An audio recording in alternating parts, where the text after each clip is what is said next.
Hi, everyone. I want to thank you to this evening's program. My name is Carla Bowman. I'm the Adult Services Manager at the Euclid Public Library.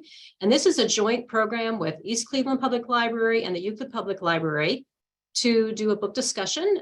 Tonight is the second in the series of our discussion of Born in Blackness, Africa, Africans, and the Making of the Modern World from 1471 to the Second World War. So we had a discussion a couple of weeks ago. We'll continue tonight. And then on February, I believe the date is February 23rd, we will have the author here to join us and tell us about the writing of the book. And we can ask any questions that we'd like to, learn more about this topic. I just want to say a little bit about the author. Howard French is a career foreign correspondent and global affairs writer, and the author of 5 books. And I wanted to share a quote as introduction here about the book. Because I really think this is very indicative of how important this book is. So it says, what happens if we put Africa and Africans into the center of our thinking about the origins of the modern world?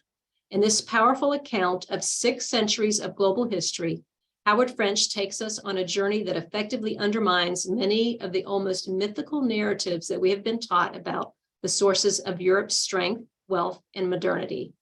Pushing back against a prevailing current of purposeful forgetting, French shows that Europe's great divergence would have been unimaginable without Africans. Their wealth, capital, and labor played an important role in powering the emerging global economy. To understand the world we live in today, this book is a must read. This is by a comment by Sven Beckert, author of Empire of Cotton, A Global History. I just really thought that showed how important this book was, and it kind of sums up the book. But I do want to thank everyone for joining us today, and we will just begin with sharing it for anyone, especially for anyone who wasn't here at the previous meeting. If you have any thoughts that you'd like to share about the book.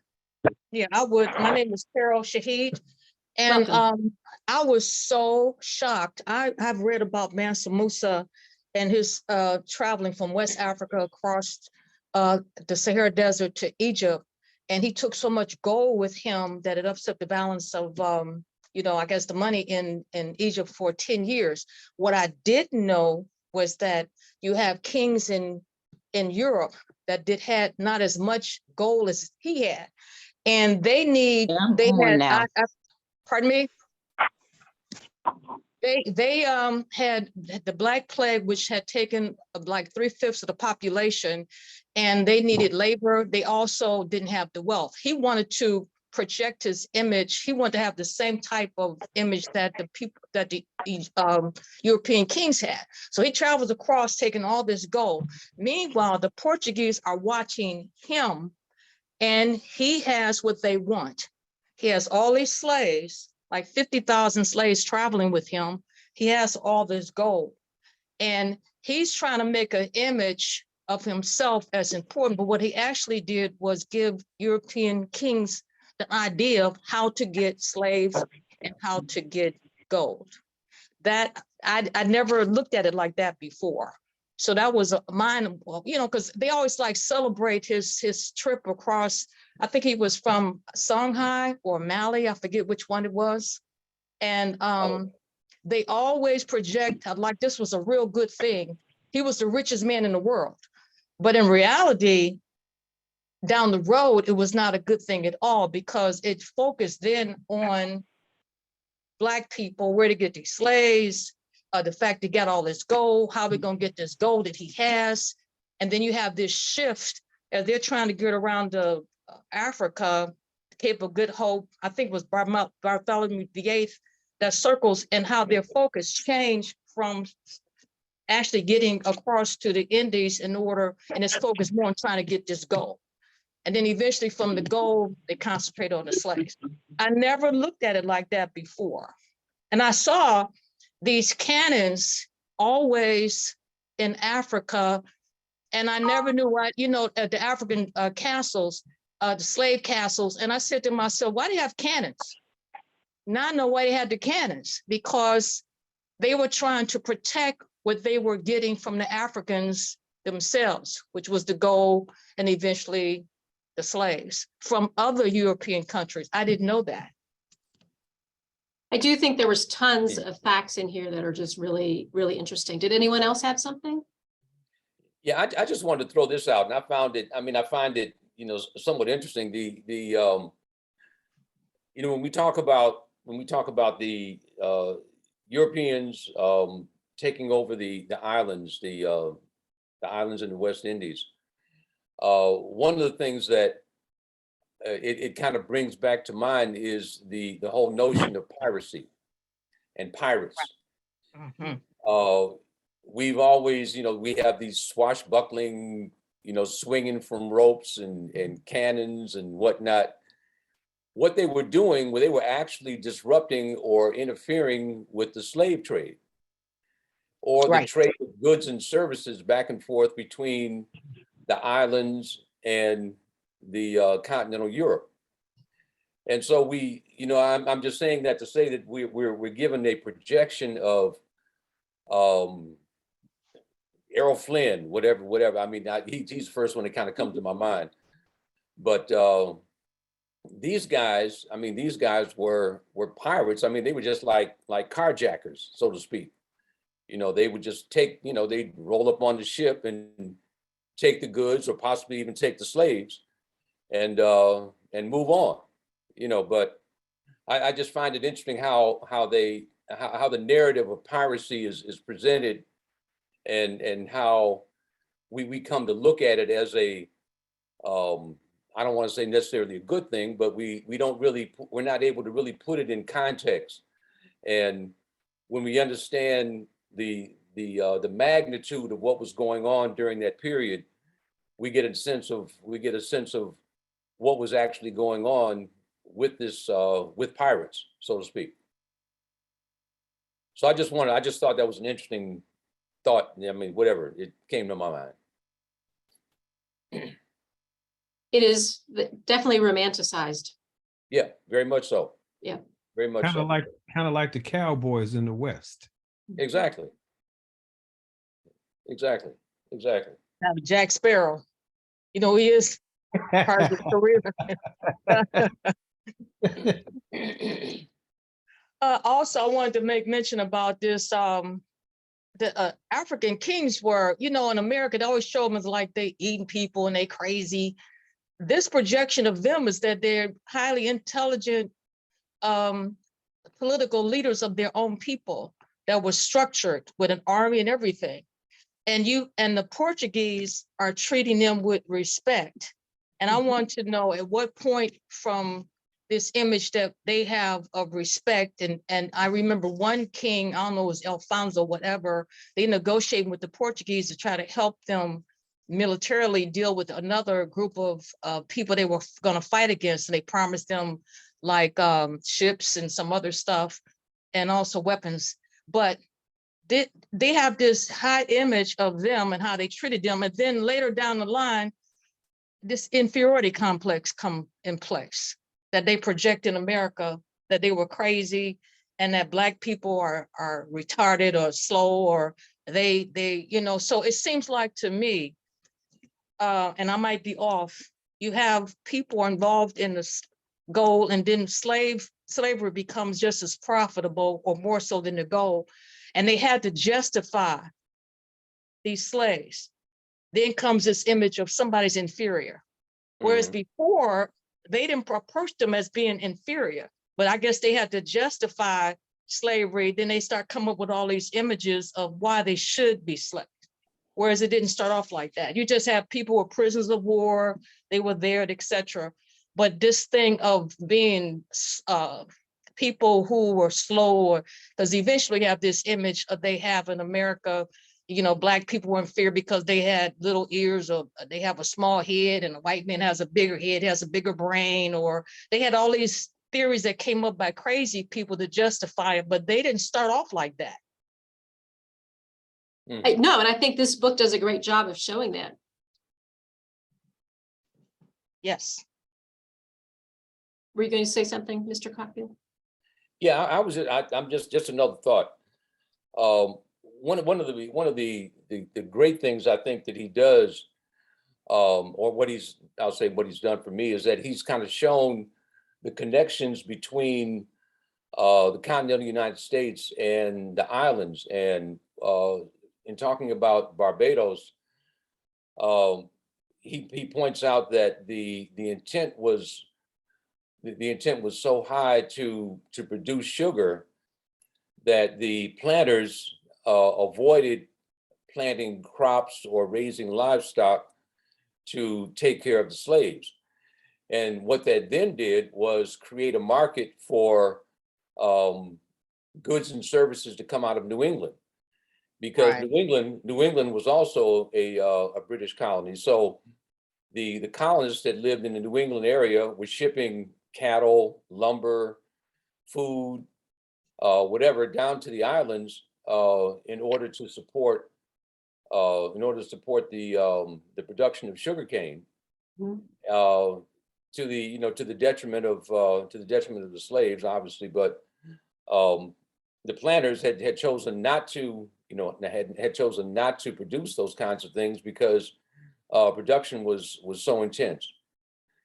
So I guess maybe what I'm saying is that you're able to see that there were connections now, because the planters in Barbados were paying the manufacturers or the people in the New England states. So their economy, a portion of their economy, was actually driven by their support of the slaves and the goods and services they were transporting down to the islands.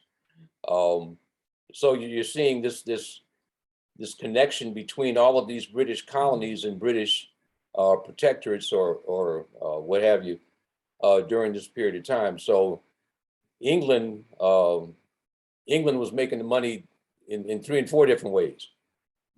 So they were taxing the colonists, making money off of sugarcane, the slaves, and so I'm saying that, yeah. Excuse me, what was the time period of the sugar cane? This is all the mid 1600s, 1700s. Okay. Yeah, because France got in right behind England. England had taken over Barbados, and then France came in, and somewhere in that period in the mid 1600s, they, I think it was Saint Dominique, which wound up becoming Haiti. So they stepped in, and France, on the strength of what was going on in Haiti, they began to catch England in terms of outputs of sugar and the importing of slaves. And Jamaica was in there as well. England or Britain, England had control of Jamaica. But it was all in the mid 1600s. This was all during the time that the United States was developing. 1619, I think they came. It was when? Yeah, well, 1619 was when the first slaves came to the United States. Oh, but 1619. Okay. Yeah, but Okay. but he's referencing time in between, say maybe from 1650 up through maybe 1700, when a lot of this was going Okay. on. So at that particular time, 1600s, 1619 and stuff, the colonies, particularly Virginia, they were doing tobacco, right? Right. Okay. Okay. Yeah, so they brought the slaves in. They brought the slaves into the United States or into the continental states to grow tobacco. Right. So you have like tobacco Europe. Go ahead. But no, you go ahead. Go ahead. No, I'm just saying it's like, if it wasn't for age of discovery, exploration, whatever, Europe would have never developed into the great countries that they became eventually, because their wealth is dependent outside of their borders. And sure. you think about it, because even with the trade, they had nothing actually to give, but they went to India. I think it was the cotton, and Africans were good with the dye. And And of course, everybody wanted to go. So as they leave, they go to the, you know, to Africa, and then they go to the Americas. Their wealth would have been totally different had they not came in contact with Africa itself. Mhm. Well, They that's, wouldn't have with it. So, and you know, when I see oh, people and they absolutely. talking about she's wearing this tiara, the Queen of England have this tiara on her head, and I look at it differently now after reading this. And I'm saying to myself, okay, they got the tiara, they got these diamonds. Where they get it from? All this wealth that they have came from the exploration of other people's land, and what they were able to take from other people's land and actually develop these products from slave labor. Mm-hmm. Mm-hmm. So, you know, because they always talk about who's wearing what tiara and all that, and these different diamonds, how much, you know, well, where did they get it? Did they get it from Europe? No. And I'm thinking to myself, England, what made England better, and also Portugal? They had these ships that the Africans did not have. I think that's what I'm thinking to myself. That's the only thing that held the Africans back. They did not leave like other people did to explore and get whatever they needed. Africans started depending on them for certain things. Well, if I would just want to say something about that. Resource poor lands tend to have to leave in order to find resources. And so Right. they go into Africa and India, and then in the United States, what was the colonies, to find their resources. Right. But Africans do that. Yeah. That was their drawback. Right. Well, I think because they had so many resources in Africa, they didn't have that same, I don't want to use a negative term here, but it was almost like the English were starving. They had to leave. They had to find the resources to be able to survive. Where the Africans were like, we got water, we got food, we got gold, we got it all. So there was not this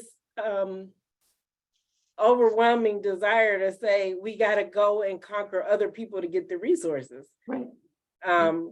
But I will say, Carla, since you asked about the overall impressions of the book, as a librarian, I very much appreciate the notes section in the back. I very much appreciate, it just reminds me as I look at all the resources he used to compile this book, from newspapers, photographs, original letters that are still stored in museums and archives, how important our work is. Because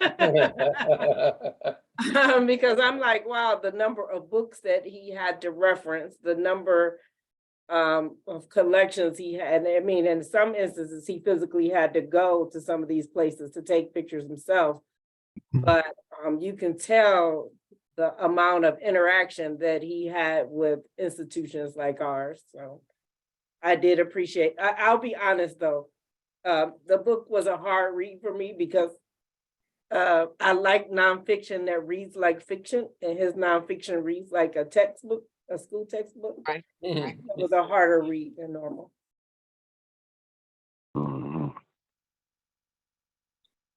Well, I just want to say welcome to the new people who've come in. If you have any general impressions of the book, feel free to speak up. I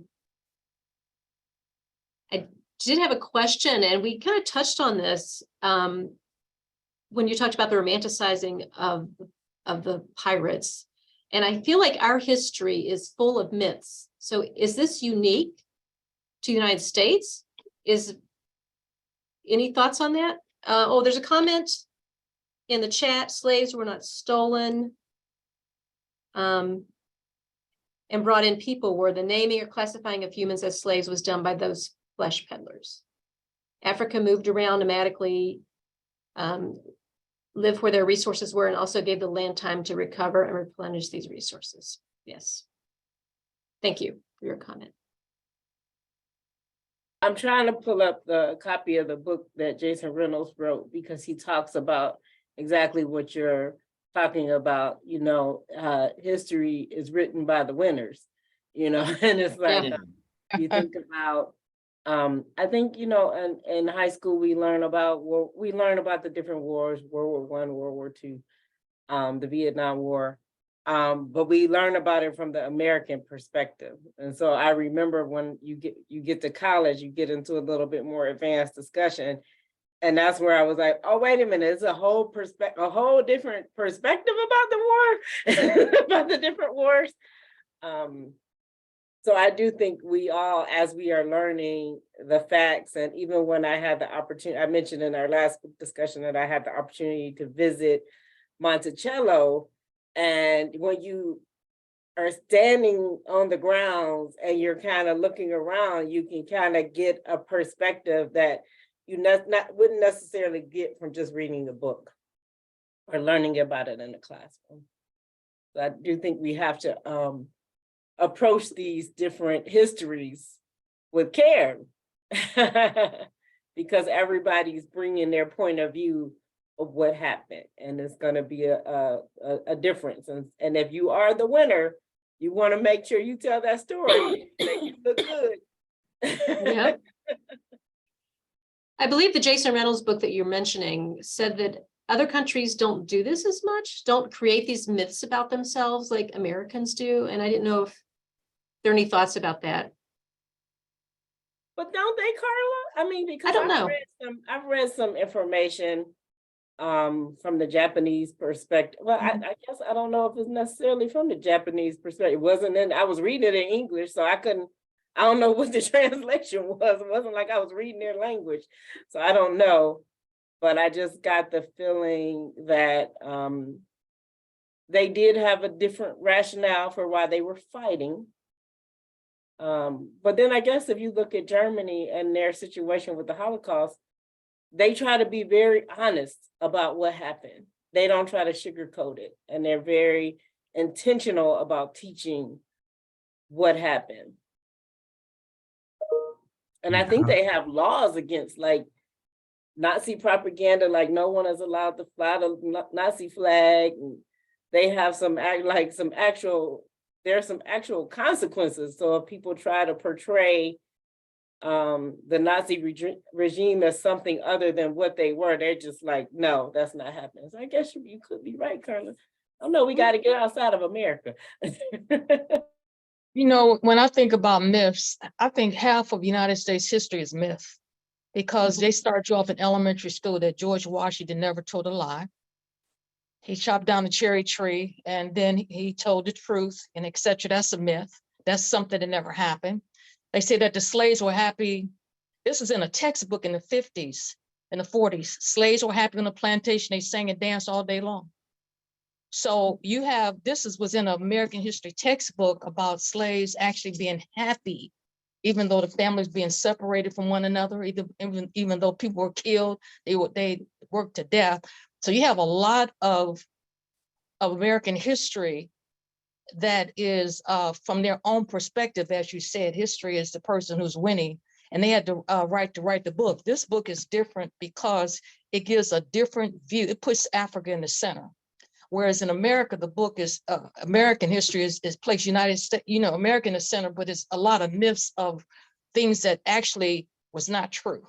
And I can say that because I'm a history teacher. I've read history for years, and it always interests me how their spin on things came about. I read this book, I Buried My Heart, A Wounded Knee. And I don't know if anybody ever read that. It was about the Indians giving their own perspective of their history. Totally different from what you read. You see on TV, they're savages, they're killing people. But you have this event where you have the American government or the military, they pretend they're going to attack them in one area. They send all the men off. They come back in the area and they kill all the women and children, and they buried everybody in this one hole. Well, the women, children, they said, I buried my heart at Wounded Knee, and that's what it's named after. But if you read about the Indians otherwise, or the Native Americans, it's completely different from the book. So you have to re-examine things in America. To me, when they relate history, you have to ask the people that you're talking about their own personal experience, or you'll have this myth set in, or a creation of something that people want you to think happened that it actually did not happen. Well, when you break the word down itself, it's his story. That's right. His story. It is not an accurate reflection of events that actually took place in the founding of this country. And the more that you read and the more you find out, it becomes obvious why some of the southern states now are trying to prevent people from really hearing the true stories instead of his story. It was done intentionally. It's continued to be done, and it's the way that we live here in America. It is what it is. One of the things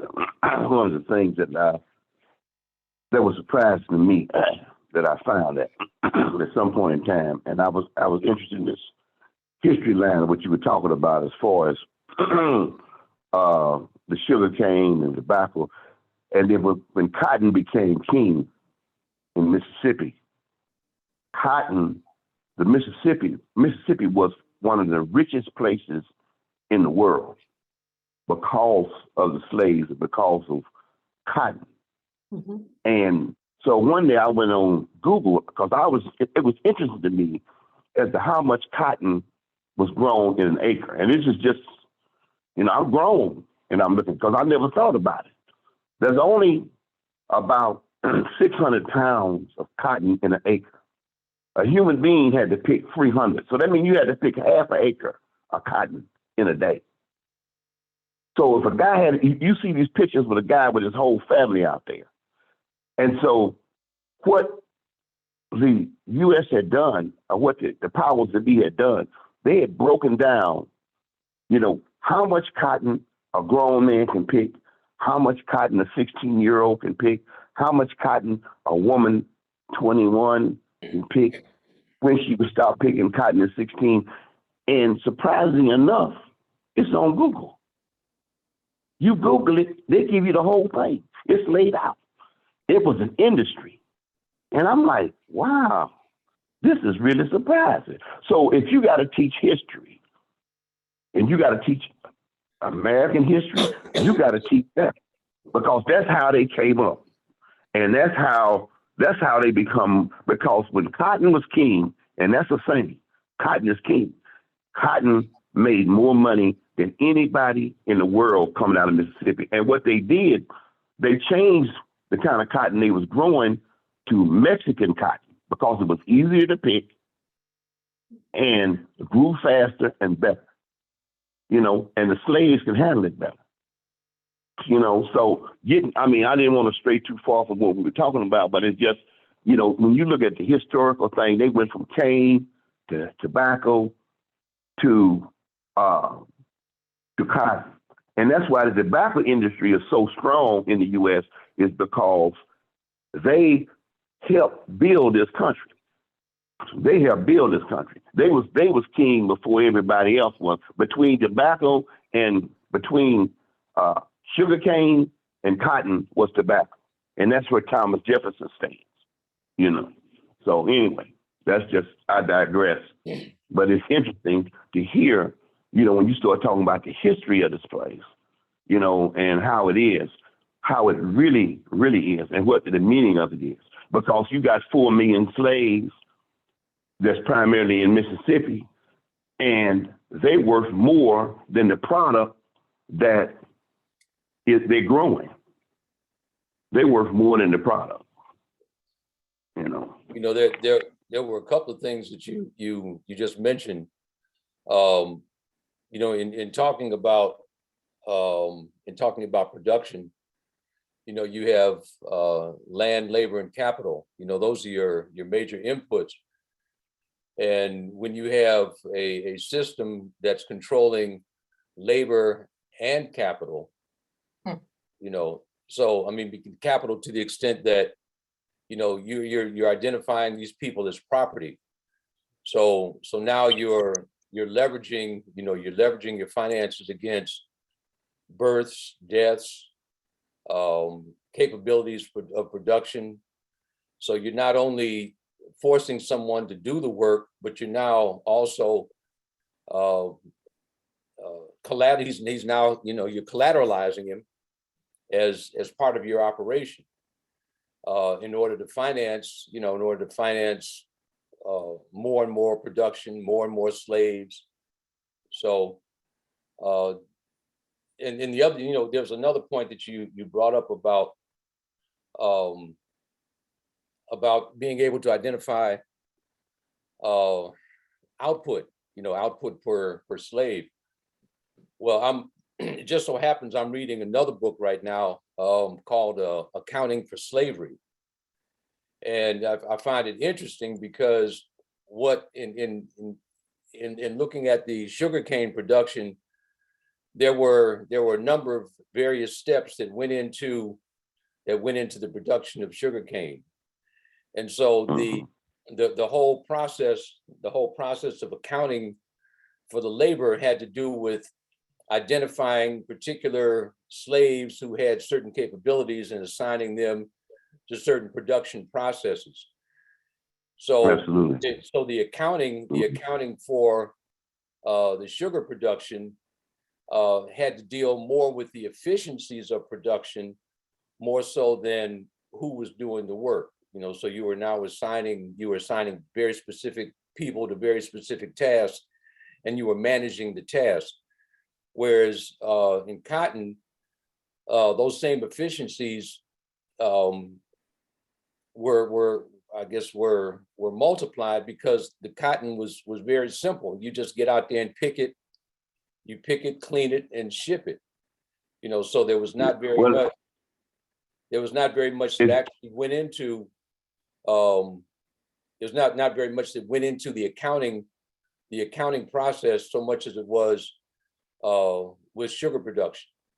But the other part of it is the fact that all of the efficiencies and all of the record keeping that were developed in the islands from sugar production moved right into the South. So now you had very small farmers who had maybe, let's just say 10 to 15 slaves. They could operate their farms as efficiently, or maybe even more efficiently than the larger farms. And consequently, they were able to get more production out of those 10 to 15 slaves than they otherwise might have been able to, because now they had records, they had account books that managed, that helped them manage, the inputs, manage what the slaves were doing, manage the outputs, manage the costs.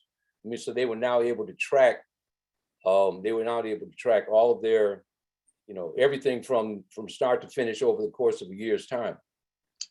So I'm just saying all that to say that everything that was going on in the islands transferred into the South in all the efficiencies, all the trial and error, that all the stuff that they had worked out moved into the South and made their production of cotton and the production and sale of cotton that much more efficient, and obviously made America what it is today.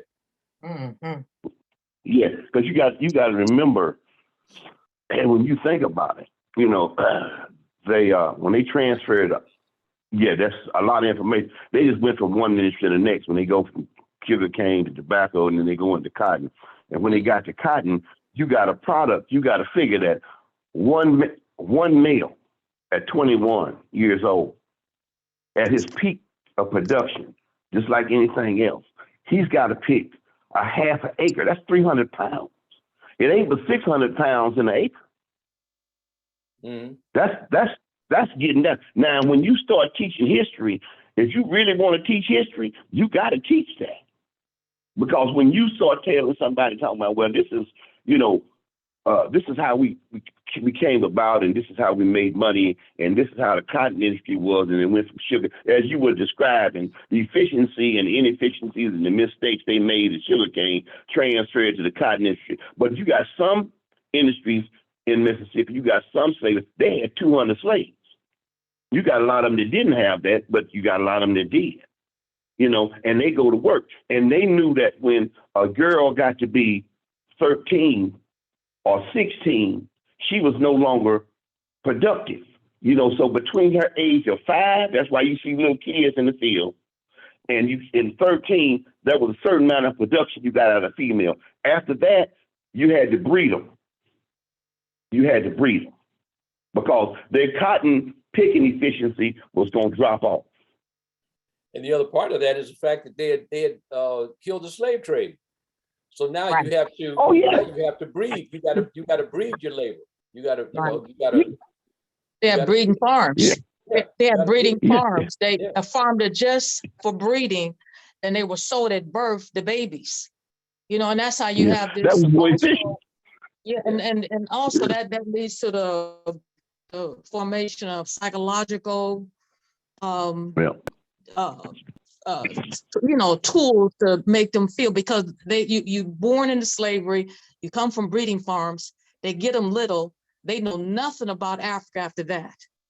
And if you read oh, them, no. if you remember Roots, when Kenta, he said he was African, and then the guy, I forget his name, he said, no, you a nigger, you a slave, whatever. They went from being Africans to being Negroes. Okay, and the Negro knew nothing about Africa, because at that point you have the breeding farms and people breeding and moving them and selling, and made a profit off of selling babies. That was Chicken George, I think. Yeah. But you It got was more who efficiency. was That's more efficient. You know, that's was more spitting efficient. it If you're Yeah. going to breed, if you're going to have slaves, why would you bring them here when you're going to have insurrection? You know, you ain't no need of doing that. You know, you might as well just breed them from The inside. slave trade ended. The slave trade ended, I think, in 1808. England passed a law that if they see any ship carrying slaves, they going to or take possession of the ship. And so you have people from America still trying to go to Africa, and if an English ship saw it, they would take possession of the ship. So what they did, if they saw an English ship approaching, they would throw all the slaves in the ocean. Then they go right back to Africa. I often think sometimes, looking at this story from the other side of the fence and the type of human being, the spirit, consciousness of another walking entity to do this to another group of people for whatever reason. How do you condition yourself or come to, I mean, yes, it's about money. Yes, I guess it's about power, but the actual physical acts that were done in order to enforce this, to keep this going and to keep doing it, it takes a certain type of level of entity that walks this planet that could even do these kind of things, to sell somebody's child, to breed people, to work them to death. I think about that quite often, because somebody. I mean, is it that much different from now? I mean, the way that people are indoctrinated, educated, taught, the way that society is set up now, I mean, it's like you can almost see how it did happen, because how is it today that we have so many people, I mean, that are just learning this now as adults? How is it today that- Anytime you can take somebody's humanity away, then you can do whatever you want to do to them. You don't see them as human. They don't see them as having feelings or caring about their children or anything like that. And that's what we have still going on today. Yeah. And these kind of lies, Mhm. are told over and over in certain circles. That's why with police that just don't see Black people as human and it's easy to kill them. Right. They've been told they don't care about their children. They don't raise their children. All they want to do is have children and get some money off the system or whatever. Those kind of dehumanizing factors. They're not capable of being intellectual or anything like that. So anytime you can And do you know that, what? And this was also the restructuring, how they think was sanctioned by the Catholic Church. Mhm. It was okay. It was okay. At one place I read in the book talking about that, the Portuguese are very Catholic minded, and you have the group, they have sanctioned them to do what they're doing as being okay. So if you have a Catholic group, or you have the people that you think is it, God get their blessings from, The moral says compass. it's okay. Then they have the restructuring of how people see other people. If the church go along with it, it must be okay. Because that's the moral compass. Yeah. And that was also, I saw one time a thing with Henry Louis Gates, and they were talking about how these people, some kind of Catholic university, United States, how they had slaves, and how they sanctioned the thing. It was okay to have slaves, and the Black people came later on and trying to get some kind of reparations for the descendants of these people that were there, because they apologized. I don't know if anybody saw that. It was on Henry Louis Gates one time, Finding Your Roots or something similar. And basically the Catholic Church sanctioned it. Once they sanctioned it, it became okay. So people then can restructure how they look at other people.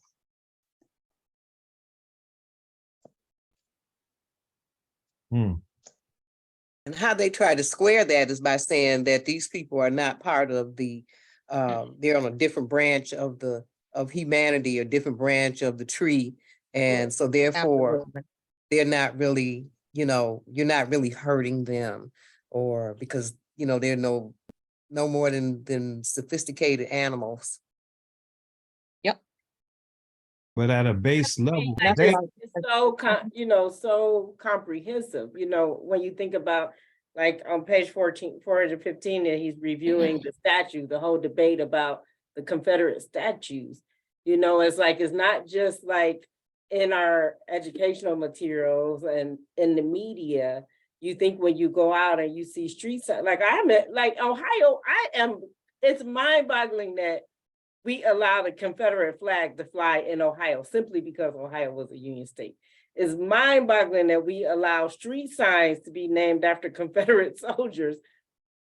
How in the world did that cross over into Ohio? It's very intentional, deliberate, and it has to be ongoing and surrounding, because how do you can't just all of a sudden hijack somebody's mind and say, you're going to think this way, you're going to hate Black people. No, you got to be slow. You got to be deliberate over time, because otherwise it's not going to work. And it's important, like somebody was saying, if you start early with children when they're young, you kind of weave that new tapestry so that we all believe, like you said, it was George Washington that cut down the apple tree. I could have sworn that was Benjamin Franklin. I was like, it was George Washington. You start slowly with weaving these tales. Like even now when I see my granddaughter, when she brings home homework about the Native Americans, I will write immediately, like, this is wrong, because she's still being taught like the Native Americans and the Europeans had this lovely glowing relationship and they all sat down to dinner. I'm like, now in 2023, really? No. It's still but that clearly reflects what is going on in America with the educational system and why they are fighting and don't want, because some of the ancestors of those people still walking around here, just like we walking around here. And they want to continue a narrative that keeps the mind trapped in a certain state of thought. And as long as there's no options as to what you read, because everything that we learn to read, as well as the words that we learned and what the words were meant, were handed to us by someone who was intentionally oppressing us.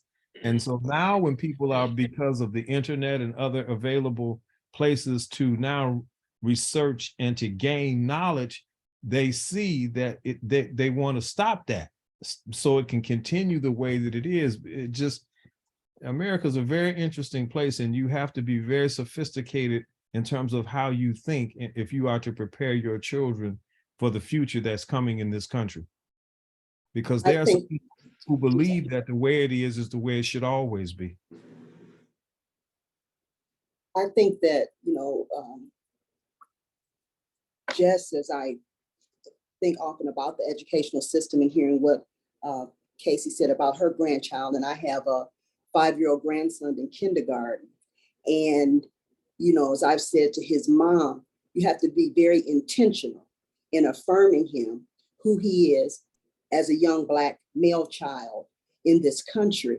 And even as we have other cultures that are teaching their children the hate of the Black race, we have to be methodical, we have to be intentional. It can't be left to the school system, because we see what happens when everything is left there. And one thing that I noted when I was working in early childhood is that sometimes there was a purposeful effort to keep parents out of the classroom, to make it more difficult. And then with the onset of the pandemic, when you could say, okay, well, we can't have people coming in and out, because of safety concerns.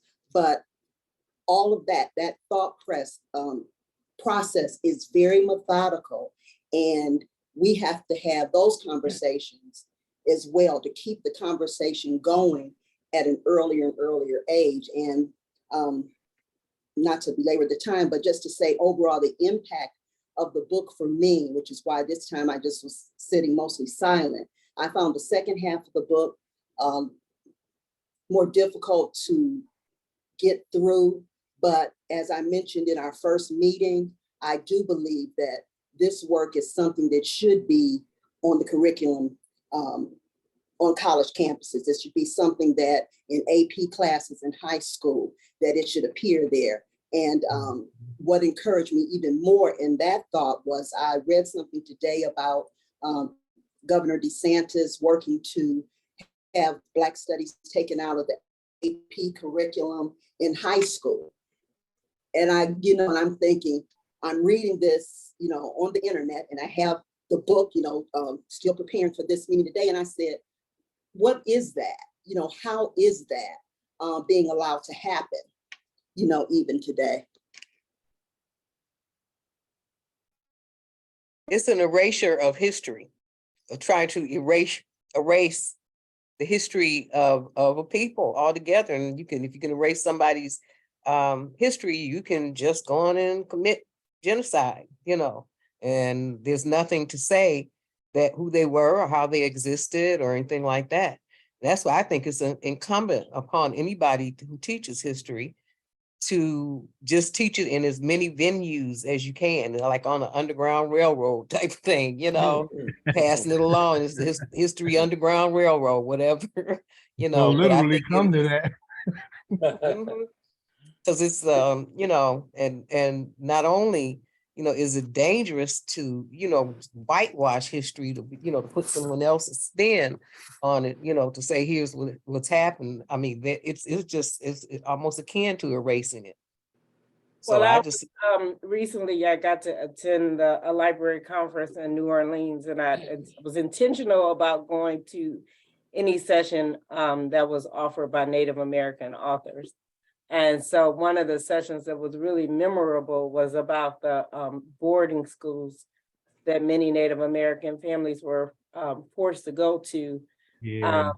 And so it was several books that's coming out about that, but it was so eye-opening because like someone was saying, this is recent history. These folks are still alive in many cases, and students who attended these schools and had to face these atrocities. And, it's like they try to, especially the United States, I think one of the authors was mentioning that Canada doing a much better job of reparations and talking about what happened and make sure it doesn't happen. And the United States is still like, no, we didn't do anything.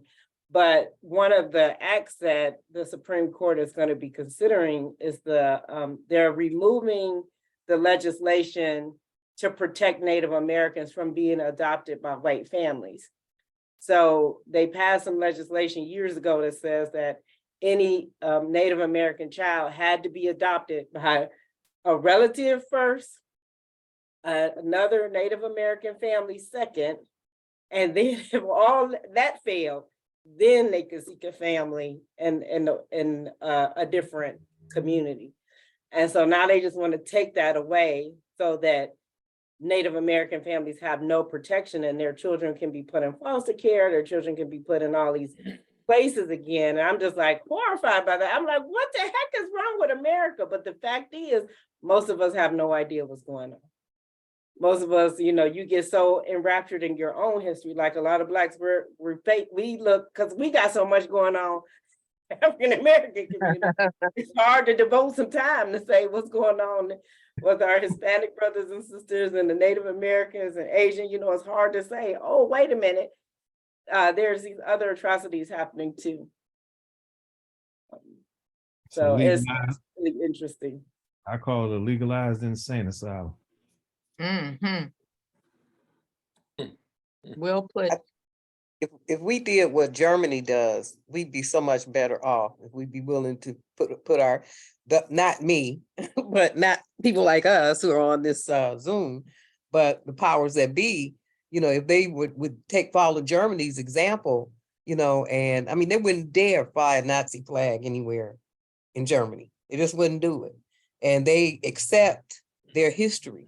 Not that they did anything, not that they were there to persecute and to kill, but that's just their history. And they built little monuments to never forgetting their history and just not doing it anymore.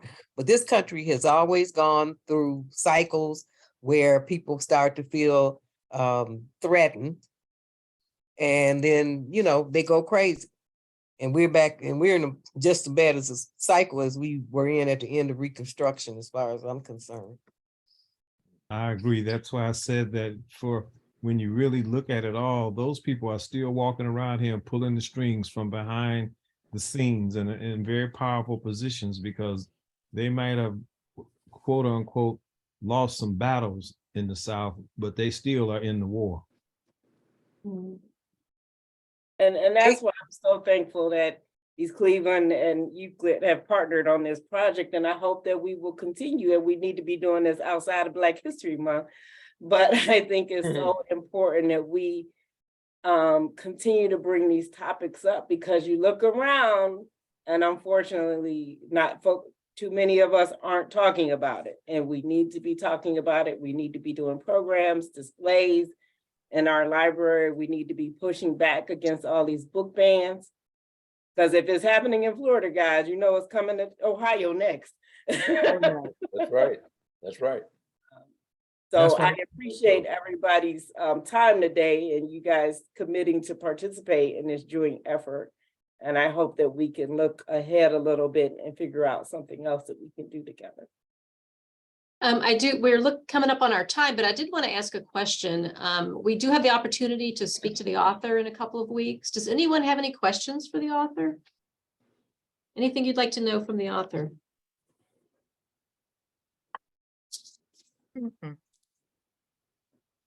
I want to know if he would be willing to loan us some of his photos for an art exhibit in our library. I'm just saying. It looked like the man took a lot of pictures. I think one thing I'd like to ask him is, I'd like him to talk a little bit more about what prompted him to start writing this book. He did a lot of travels, and so I really want to know how his travels kind of intersected with his ideas on how to, what did those prompt him to write this book? How did that work out? This is Marianne Harris, and I have several questions, but do you need the questions now? No. Okay, thank you. No. For the author. No. I would like to present them firsthand. Absolutely, Okay. You're absolutely welcome to do that. So. Carla, if you can ask him too for me, any of his thoughts on the African American Museum in DC, and if that museum had any impact or relation to the writing. I would like to ask whether or not he's been approached, or whether or not he's given any thought to writing this book in how do you say it? Maybe make it available, or make it more palatable by Right. a high school student, as Yes, opposed like to even maybe college level. He did the Right. adult version of Stamped Anti-Racist, and then Jason Reynolds did the more kid-friendly book. That's what I call it, kid friendly. Yeah. Yeah, I think we need the kid-friendly version. They did that with Cast too. Yeah. Cast recently came out with a short, so I may really? actually be able to read it. Yeah. Mhm. Really? Okay. This book is definitely on a college level. I'm a history major.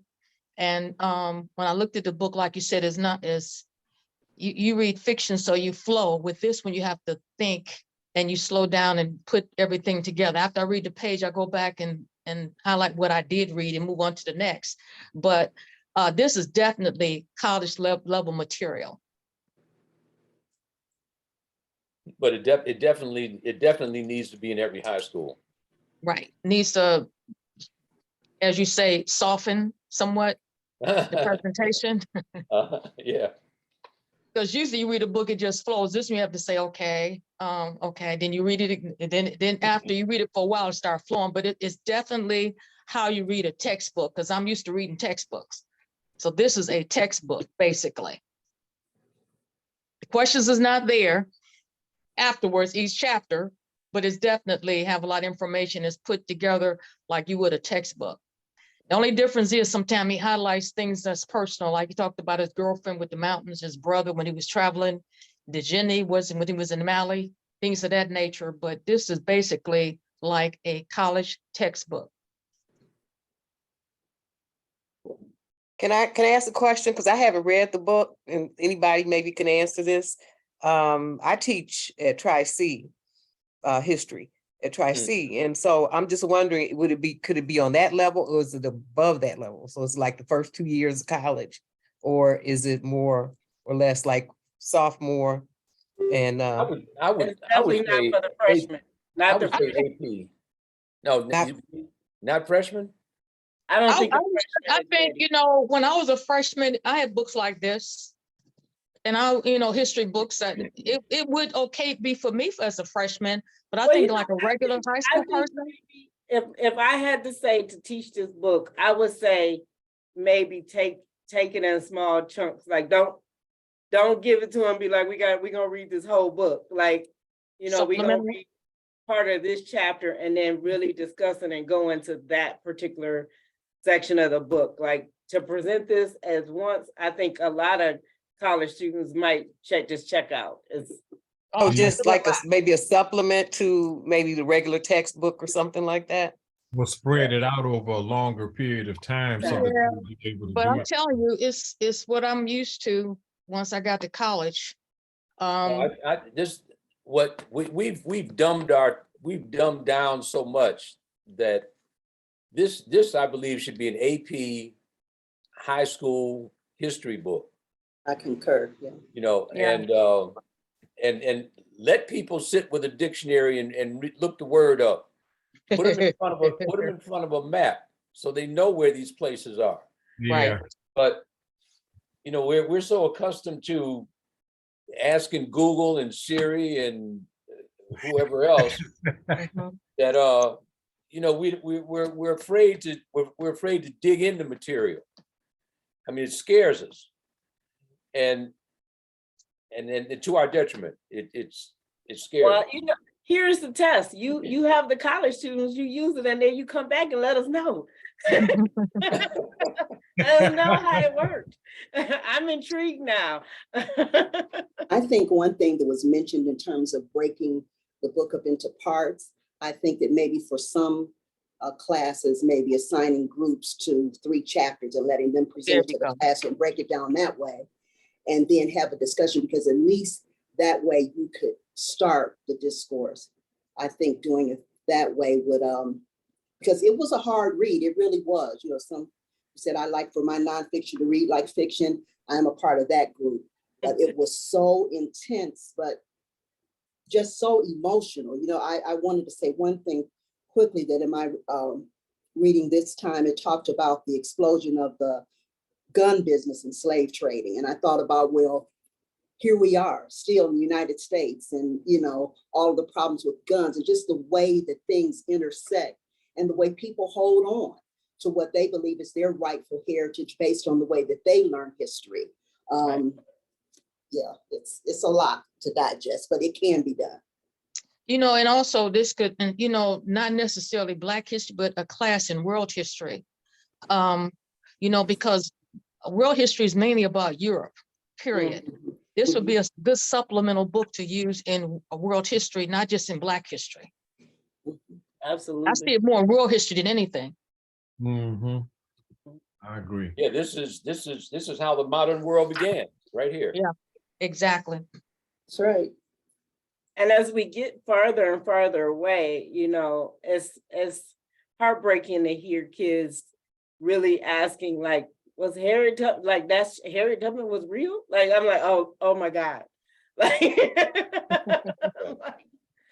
absolutely, she was a very much alive woman, so, but the further we get away from things, it's just like, you can't even imagine that certain things happen, it just seems like it's impossible. So thank you for being willing to bring this book into your classroom. Please let us know if you need some book sets. Oh, okay, I didn't, I could do that, We have okay. extra copies. We have extra can copies. We can save your kids some money. Yeah, let- that's let- the other thing, but and I like the idea too of making it a collaborative type of learning event. Have it broken up and have different groups to do different things, and then to bring it back to the others. I think that's an excellent idea. Yeah, let me just kind of throw Thank this you. out before we break up. I've sent 10 copies of the book to Dr. French for him to sign. So somehow or another, we're going to work out a raffle so that people will be able to get a signed copy of this book. Oh, wonderful.